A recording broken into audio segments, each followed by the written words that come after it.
പിതാവിൻ്റെയും പുത്രൻ്റെയും പരിശുദ്ധ റൂഹായുടെയും നാമത്തിൽ തന്നെ ആമേൻ. ലോകം എങ്ങുമുള്ള ശാലോം പ്രേക്ഷകരെ എല്ലാവരോടുമുള്ള സ്നേഹവന്ദനം ആദ്യമേ അറിയിക്കുന്നു. ഇന്നത്തെ ദിവസം ദൈവം അനുവദിച്ച് ചിന്തിക്കാൻ പോകുന്ന തിരുവചന ഭാഗം വിശുദ്ധ മത്തായിയുടെ സുവിശേഷം 9-ാം അധ്യായം 9 തൊട്ട് 13 വരെയുള്ള തിരുവചനങ്ങളാണ്.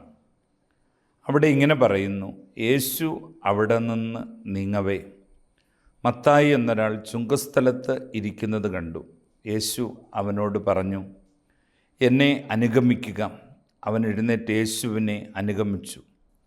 യേശു അവൻ്റെ ഭവനത്തിൽ ഭക്ഷണത്തിനിരുന്നപ്പോൾ അനേകം ചുങ്കക്കാരും പാപികളും വന്ന് അവനോടും ശിഷ്യന്മാരോടും കൂടെ ഭക്ഷണത്തിനിരുന്നു.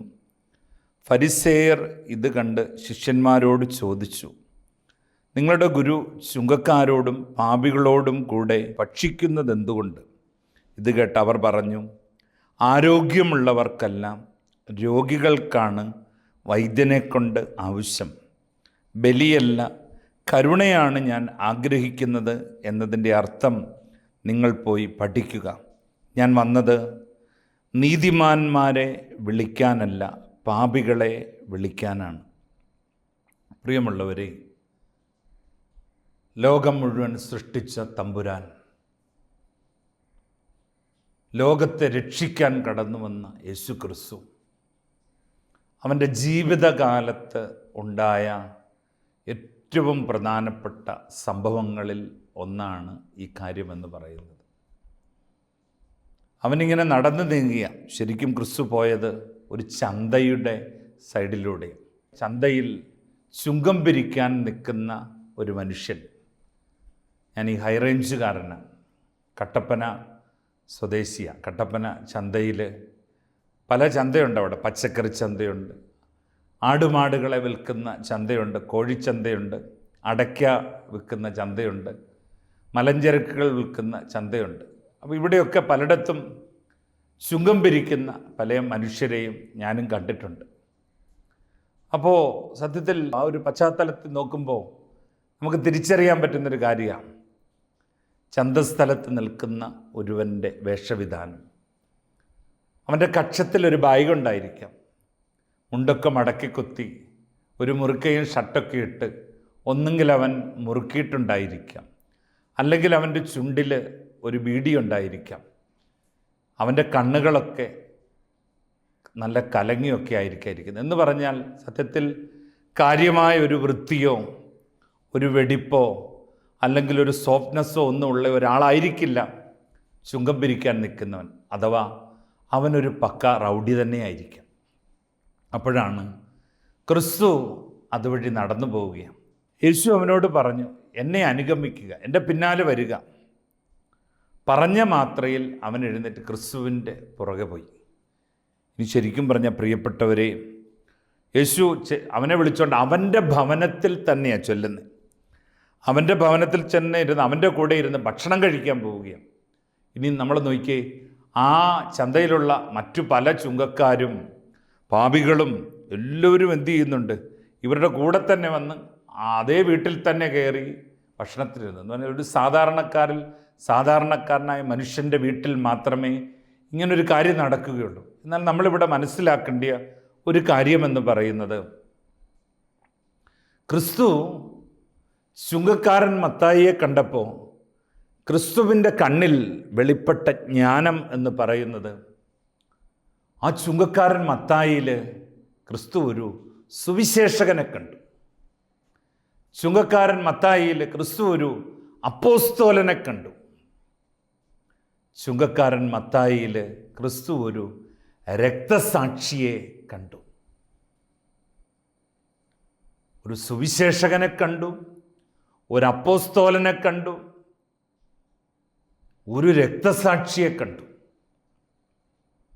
സത്യത്തിൽ ക്രിസ്തുവിൻ്റെ ഹൃദയം, പിതാവിൻ്റെ സ്നേഹം, യോഹന്നാൻ 17:26 പിതാവിൻ്റെ സ്നേഹം നിറഞ്ഞു നിന്നിരുന്ന ആളായിരുന്നത് കൊണ്ട് ചുങ്കസ്ഥലത്ത് നിൽക്കുന്ന മനുഷ്യനെ കണ്ടപ്പോൾ അവനിലെ പ്രവാചകനെ, അവനിലെ അപ്പോസ്തോലനെ, അവനിലെ സുവിശേഷകനെ, അവനിലെ രക്തസാക്ഷിയെല്ലാം തിരിച്ചറിയാൻ ക്രിസ്തുവിന് വളരെ എളുപ്പം സാധിച്ചു എന്നുള്ളതാണ് പ്രിയപ്പെട്ടവർ.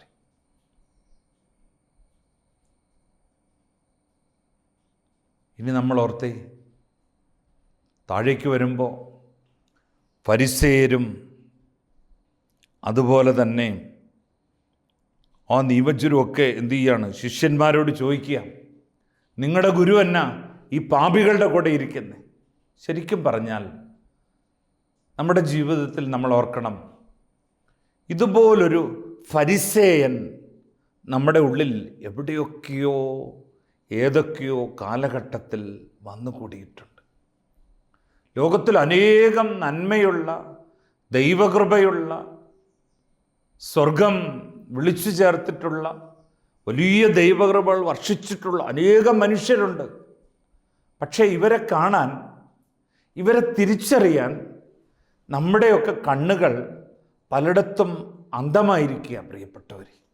ആരോഗ്യമുള്ളവർക്കല്ല, രോഗികൾക്കാണ് വൈദ്യനെ കൊണ്ട് ആവശ്യം. നമ്മുടെയൊക്കെ ജീവിതത്തിൽ എവിടെയൊക്കെയോ നമ്മുടെ ഉള്ളിൽ ആരോഗ്യമുണ്ട് എന്നൊരു ഭാവം നമ്മളിലൊക്കെ കയറിക്കൂടിയിട്ടുണ്ട്. നമ്മളിലൊക്കെ ഈ ഒരു ഭാവം കയറിക്കൂടിയിട്ടുള്ളത് കൊണ്ട് കൃപയുള്ള, ദൈവവിളിയുള്ള ഒരു മനുഷ്യനെ നമുക്ക് തിരിച്ചറിയാൻ പറ്റുന്നില്ല. ഒരു തോമാസ് ശ്ലീഹ ഈ ഇന്ത്യയിൽ കടന്നു വന്നിട്ട് സുവിശേഷം പ്രസംഗിച്ച് അനേകം മനുഷ്യർ ക്രിസ്ത്യാനികളായിത്തീർന്നു. എന്നാൽ ആ തോമാസ് ശ്ലീഹായുടെ പാത പിന്തുടർന്ന് ക്രിസ്ത്യാനികളായിത്തീർന്ന അനേകം മനുഷ്യരുടെ പ്രത്യേകത, ഒരു തോമാസ് ശ്ലീഹ വന്നപ്പോൾ ഈ കേരളം മുഴുവൻ ക്രിസ്ത്യാനികളെ കൊണ്ട് നിറഞ്ഞു. ഇന്ത്യയിൽ അനേകം സ്ഥലങ്ങളിൽ ക്രിസ്ത്യാനികളെ കൊണ്ട് നിറഞ്ഞു. എന്നാൽ ക്രിസ്ത്യാനികളെ കൊണ്ട് നിറഞ്ഞ ഈ നാട്ടിൽ ഇന്ന് മറ്റൊരു ക്രിസ്ത്യാനി അത്ര പെട്ടെന്ന് ക്രിസ്തുവിനെ അന്വേഷിച്ചിറങ്ങുന്നില്ല. അഥവാ മറ്റൊരു സമൂഹത്തിൽപ്പെട്ടൊരു മനുഷ്യന് യേശു ക്രിസ്തുവിനെ കാണിച്ചു കൊടുക്കാൻ നമ്മളെക്കൊണ്ട് പറ്റുന്നില്ല. അഥവാ തോമാസ് ശ്ലീഹ കടന്നു വന്നപ്പോഴത്തെ ഒരു മനോഭാവം നമ്മളിൽ പലരുടെയും മനസ്സിൽ ഇല്ല പ്രിയപ്പെട്ടവർ. ഞാനിത് പറയാൻ കാരണം, ഒരു കുടുംബം ക്രിസ്ത്യാനിയാകണം എന്ന് ആഗ്രഹിച്ച് വന്ന് പറയാനിടയായിത്തീർന്നു. പെട്ടെന്ന് ആ കുടുംബം എന്നോട് പറഞ്ഞൊരു കാര്യമുണ്ട്, അച്ഛാ 3 വർഷമായിട്ട് യേശുക്രിസ്തുവിനെ തിരിച്ചറിഞ്ഞിട്ട് ക്രിസ്ത്യാനിയാകണം, വിശുദ്ധ കുർബാനയൊന്ന് സ്വീകരിക്കണം, ക്രിസ്തുവിനെ ഒന്ന് സ്വീകരിച്ചിട്ട് മരിക്കണം എന്നൊക്കെയുള്ള ആഗ്രഹത്തിൽ പലരുടെയും പുറകെ നടക്കുകയാണ്. അനേകം വാതിലുകൾ മുട്ടി 3 വർഷം നടന്നു.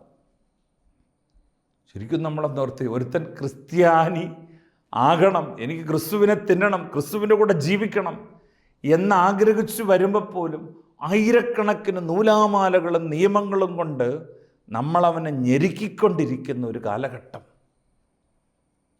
ഈ കാലഘട്ടം വളരെ ദയനീയമായ ഒരു കാലഘട്ടമാണ്. കാരണം 2 കൊരിന്ത്യ ലേഖനം 4-ാം അധ്യായം 4-ാമത്തെ തിരുവചനത്തിൽ പൗലോസ് അപ്പോസ്തലൻ നമ്മളെയൊക്കെ പഠിപ്പിക്കുന്ന ഒരു കാര്യമുണ്ട്.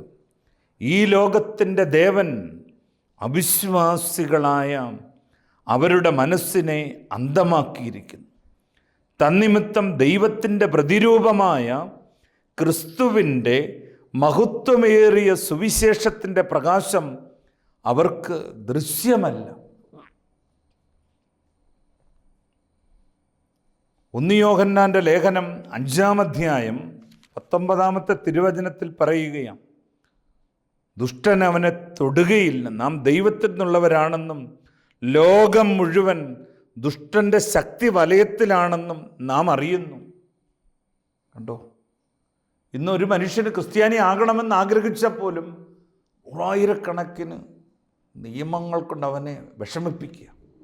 3 വർഷക്കാലമായിട്ട് ക്രിസ്തുവിനെ തിരിച്ചറിഞ്ഞിട്ട് ക്രിസ്തുവിനെ എനിക്ക് സ്വന്തമാക്കണമെന്ന് ആഗ്രഹിച്ച് അനേകം സ്ഥലങ്ങളിൽ കയറിയിറങ്ങിയ ഒരു കുടുംബം. എന്തേ ക്രിസ്ത്യാനി, നിൻ്റെ കണ്ണുകൾ അന്ധമായിപ്പോയി. അവസാനം ആ മനുഷ്യരെ പെട്ടെന്ന് തന്നെ എന്തു ചെയ്തു?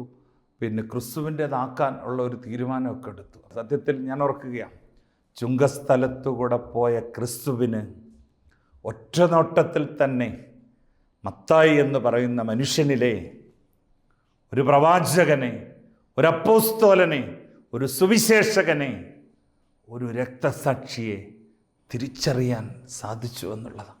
3 വർഷം പുറകെ നടന്നിട്ട് ക്രിസ്ത്യാനിയായ ഈ പ്രിയപ്പെട്ടവരോട് ഞാൻ ചോദിച്ചു, എന്താ നിങ്ങൾ ഇങ്ങനെയൊക്കെ ആകാൻ കാരണം? ഉടനെ എന്നോട് പറയും, അച്ഛാ, ഞങ്ങൾ അനേകം സ്ഥലങ്ങളിൽ പോയി, അനേകം തലങ്ങളിലുള്ള ആരാധനകളിലൊക്കെ പങ്കെടുത്തു, ഞങ്ങൾക്ക് സംതൃപ്തിയില്ല. അങ്ങനെ ഇരിക്കുമ്പോഴാണ് ഞങ്ങളുടെ കൊച്ച് ഒരിക്കലൊരു ദേവാലയത്തിൽ പോയി ഒരു പരിശുദ്ധ കുർബാനയിൽ പങ്കെടുത്തു. ആ പരിശുദ്ധ കുർബാനയിൽ പങ്കെടുത്തുകൊണ്ടിരിക്കുമ്പോൾ അവൾ കണ്ട ഒരു അതിഭയങ്കര കാഴ്ചയാണ്. അവളൊരു നിസ്സാര പാർട്ടിയല്ല, MBBSന് 4ാം വർഷം പഠിക്കുന്ന ഒരു പെൺകുട്ടിയാണ്. അവൾ കണ്ട ഒരു കാഴ്ച ഇതാണ്: പരിശുദ്ധ കുർബാന സ്വീകരിച്ച അവളുടെ കൂട്ടുകാരിയിലേക്ക് ക്രിസ്തു മുഴുവനായി ഇറങ്ങി വരുന്നു. ക്രിസ്തു മുഴുവനായി ഇറങ്ങി വരുന്നു എന്നുള്ളൊരു കാര്യം അവളുടെ ഈ സ്വന്തം കണ്ണുകൾ കൊണ്ട് കണ്ടപ്പോൾ അവൾ ഓടി വന്ന് ഫോൺ എടുത്തിട്ട് അവളുടെ അമ്മയെ വിളിച്ചിട്ട് പറഞ്ഞു, യഥാർത്ഥ ക്രിസ്തുവിനെ ദേവാലയത്തിൽ പരിശുദ്ധ കുർബാനയിൽ ഞാൻ കണ്ടെത്തി, ദൈവത്തെ കണ്ടെത്തി. കണ്ടോ, പാരമ്പര്യക്കാരാ, പാരമ്പര്യ ക്രിസ്ത്യാനി, നീ 80 വർഷമായി പള്ളിയിൽ പോകാൻ തുടങ്ങിയിട്ട് ഇന്ന് വരെ നിനക്ക് ഈ പരിശുദ്ധ കുർബാനയിൽ, നീ പല പ്രാവശ്യം സ്വീകരിച്ച പരിശുദ്ധ കുർബാനയിൽ എപ്പോഴെങ്കിലും ക്രിസ്തുവിനെ നിനക്കൊന്ന് കാണാൻ പറ്റിയോ? എന്നാലൊരു അക്രൈസ്തവയായി ജനിച്ച ഒരു പെൺകുട്ടി അവളുടെ ജീവിതത്തിൽ ആദ്യത്തെ ദേവാലയ പ്രവേശനത്തിൽ തന്നെ അവൾ കണ്ടെത്തി, വിശുദ്ധ കുർബാനയിൽ നിന്ന് ജീവനുള്ള ക്രിസ്തു അത് അനുഭവിച്ച ആളിൽ നിറഞ്ഞു നിൽക്കുന്നു. അവൾ എന്നോട് പറഞ്ഞൊരു കാര്യമാണ്, എൻ്റെ അച്ഛ, അന്ന് മുതൽ ഞങ്ങൾ ആഗ്രഹിക്കുക എവിടെയെങ്കിലും ഒരു അപ്പോസ്തോലിക ദേവാലയത്തിൽ മെമ്പർഷിപ്പ് എടുക്കണം.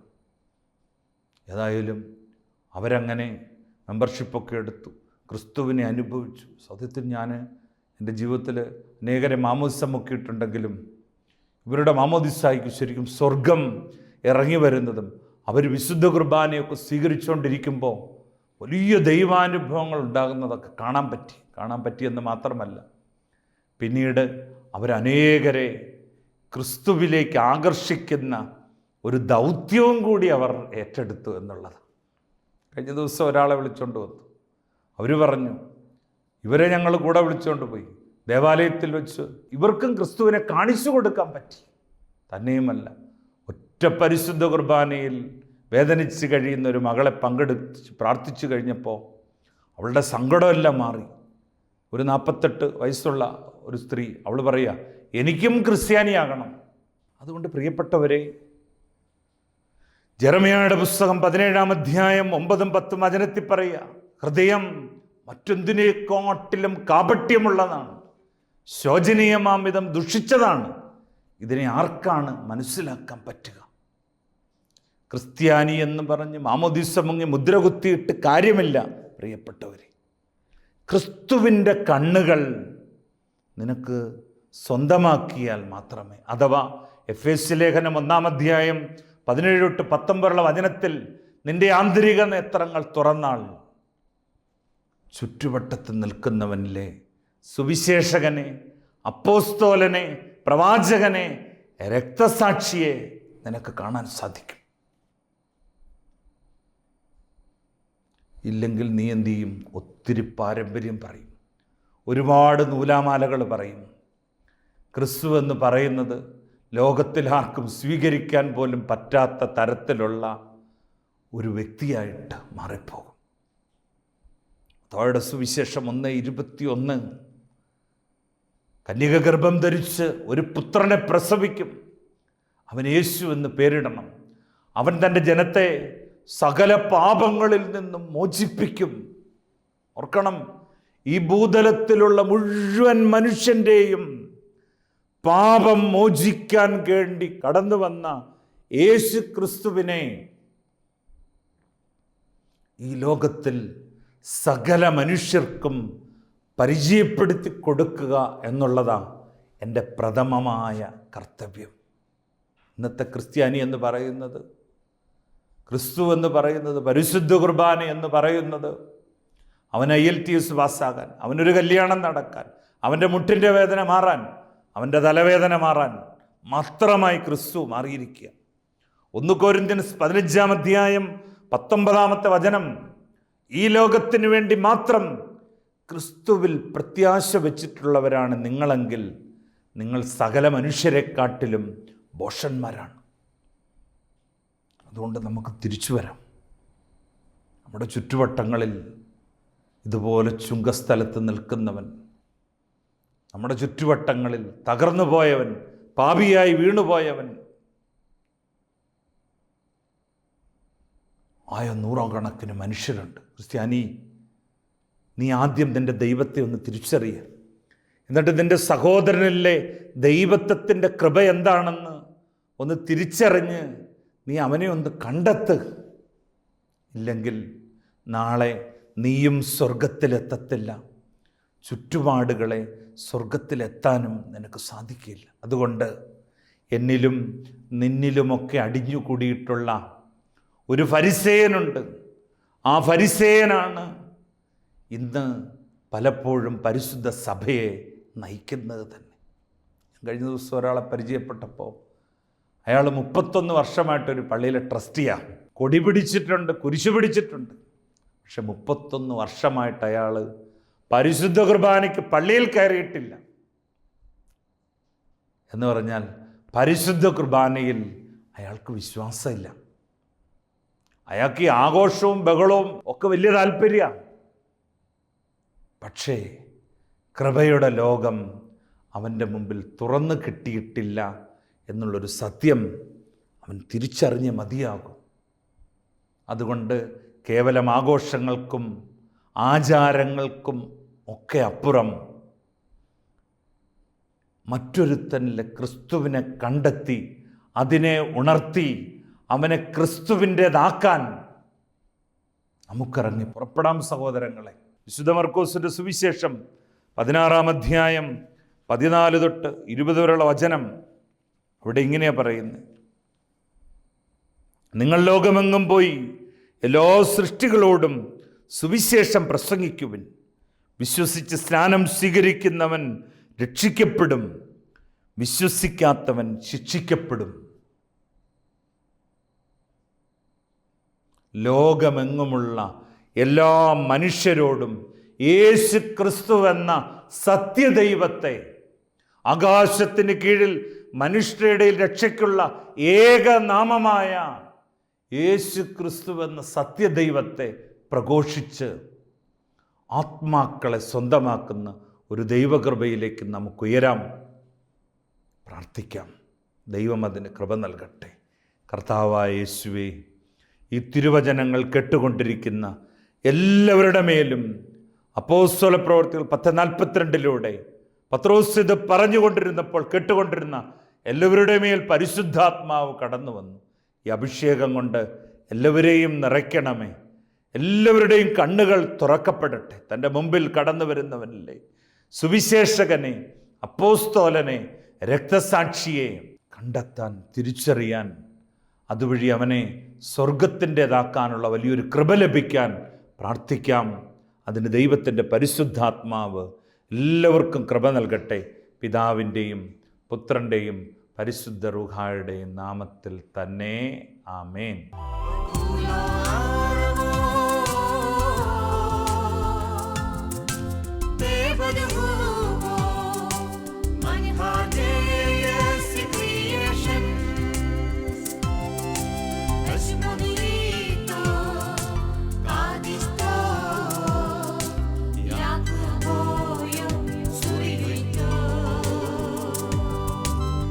Body